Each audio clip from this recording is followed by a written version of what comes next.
திமுக தேர்தல் அறிக்கை கதாநாயகனாக மட்டுமின்றி கதாநாயகியாகவும் இருக்கலாம் என்று திமுக எம்பி கனிமொழி தெரிவித்துள்ளார். நாடாளுமன்ற தேர்தலையொட்டி திமுக தேர்தல் அறிக்கை தயாரிப்பு குழுவின் ஆலோசனைக் கூட்டம் அண்ணாரிவாளையத்தில் நடைபெற்றது.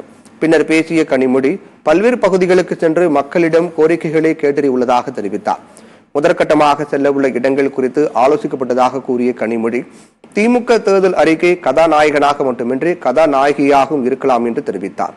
முதலிலே அந்த தேர்தல் அறிக்கை குழு தமிழகத்தில் இருக்கக்கூடிய பல்வேறு பகுதிகளுக்கு சென்று அங்கு இருக்கக்கூடிய மக்களை, பல்வேறு தொழில்களை செய்து கொண்டிருக்கக்கூடியவர்கள், தொழிலாளர்கள், விவசாயிகள், இருக்கக்கூடிய மக்களுடைய கோரிக்கைகளை கேட்டறிந்து அதற்கு பிறகு இங்கே மறுபடியும் சென்னையிலே கூடி அந்த தேர்தல் அறிக்கையை முடிவு செய்யக்கூடிய அந்த பணிகளை துவங்குவதற்காக முதலிலே எந்தெந்த ஊர்களுக்கு பயணம் செய்கிறோம் என்ற அந்த பட்டியலை இன்று முடிவு செய்திருக்கிறோம். தேர்தல் அறிக்கையை முதல்வரிடம் கொடுத்து அவர் வெளியிடும் பொழுது உங்களுக்கு தெரிய வரும். தேர்தல் அறிக்கை ஒரு கதாநாயகனா எப்பவுமே தேர்தல் அறிக்கை மிக முக்கியமா அது கதாநாயகியாகவும் இருக்கலாம்.